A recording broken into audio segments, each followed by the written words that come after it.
महाभारत काल में जब पांडवों का वनवास चल रहा था, तब भीम का पुत्र घटोत्कच विवाह करता है नाग कन्या मौर्वी से। इन दोनों से उत्पन्न हुआ एक तेजस्वी और अद्भुत पराक्रमी बालक बर्बरीक। जन्म से ही उसमें अद्भुत शक्ति और तपस्या की लगन थी। बर्बरीक ने छोटी उम्र से ही युद्ध कला और शास्त्र विद्या सीखना शुरू कर दिया। वह देवी माँ काली का परम भक्त था। उसने कठोर तपस्या की और माँ से वरदान मांगा, माँ मुझे ऐसा अस्त्र दीजिए जिसमें मैं किसी भी युद्ध में सबसे शक्तिशाली बन सकूं। माँ काली उसकी भक्ति से प्रसन्न हुई और उसे 3 दिव्य बाण प्रदान किए। कहा जाता है इन बाणों की शक्ति देवताओं के अस्त्रों से भी बढ़कर थी। पहला बाण चिन्ह लगाने वाला। यह बाण रणभूमि में चलाने पर जिन शत्रुओं को नष्ट करना हो उन पर अदृश्य चिन्ह लगा देता था। यह चिन्ह किसी को दिखाई नहीं देता था, केवल बर्बरीक के नियंत्रण में रहता।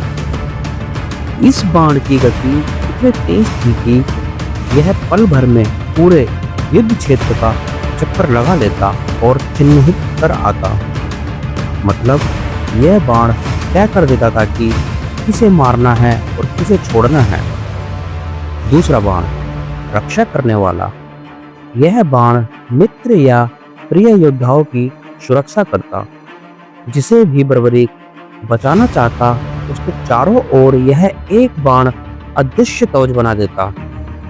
कहा जाता है कि उस कवच को तोड़ना इंद्र के वज्र या ब्रह्मास्त्र तक के बस की बात नहीं थी। मतलब यह बाण रणभूमि में सुरक्षा कवच बनकर ढाल तैयार करता था। तीसरा बाण संहार करने वाला। यह सबसे रहस्यमयी और प्रलयकारी बाण था। जब इसे छोड़ा जाता तो यह पहले बाण से चिन्हित सभी शत्रुओं का संहार कर देता। इस बाण का प्रहार अचूक था। चाहे शत्रु कहीं भी छिपा हो, यह उसे ढूंढकर नष्ट कर देता।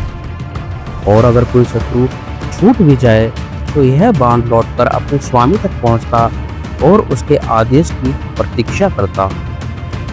तीसरा बाण केवल एक ही बार छोड़ना पड़ता और पूरी शत्रु सेना पल भर में धराशायी हो जाती। जब श्री कृष्ण ने बर्बरीक से इन बाणों का रहस्य सुना तो उन्होंने उसकी शक्ति परखनी चाहिए। कृष्ण ने कुछ पत्ते तेल से गिराए और एक पत्ता अपने चरणों के नीचे छिपा लिया। बर्बरीक ने तीसरा बाण छोड़ा। बाण ने पलक झपकते ही सारे पत्ते काट दिए और फिर जमीन पर जाकर श्री कृष्ण के चरणों के नीचे दबे पत्ते को भी काटने लगा। कृष्ण मुस्कुराए और बोले, अद्भुत! यह बाण तो इतना अचूक है कि मेरे पैरों की धूल भी नहीं छोड़ रहा। यहीं से कृष्ण को समझ में आया, अगर बर्बरीक युद्ध में उतरे और तीसरा बाण चलाया तो महाभारत का युद्ध एक ही दिन में समाप्त हो जाएगा। और सबसे बड़ी बात, बर्बरीक ने प्रतिज्ञा ली थी कि वह हमेशा कमजोर पक्ष का साथ देगा। इससे युद्ध का संतुलन हर पल बिगड़ता रहता और अंततः पूरा रण प्रलय का रूप ले लेता। इसलिए श्री कृष्ण ने बर्बरीक से वर मांगा कि वह अपना शीश दान करे। बर्बरीक ने बिना विलंब करे अपना शीश अर्पित कर दिया।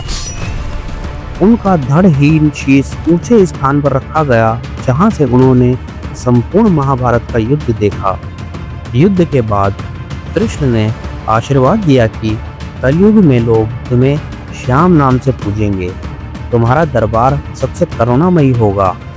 तुम्हें जो याद करेगा उसकी हर मनोकामना पूरी होगी।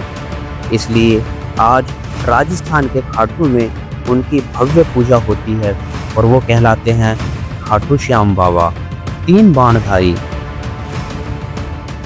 बर्बरीक के 3 बाण केवल अस्त्र नहीं थे। पहला बाण सिखाता है न्याय और विवेक। दूसरा बाण सिखाता है रक्षा और करुणा। तीसरा बाण सिखाता है असीम शक्ति बिना संयम के प्रलय ला सकती है। इसलिए ऑटो श्याम का तीसरा बाण आज भी एक रहस्य और चेतावनी है। शक्ति यदि धर्म और मर्यादा से बंधी ना हो तो वह सृष्टि का विनाश कर सकती है। बोलिए श्याम बाबा की जय। दोस्तों, अगर आपको यह कहानी अच्छी लगी हो तो इस कहानी के लिए हमारे चैनल को सब्सक्राइब करें और एक लाइक ज़रूर करें।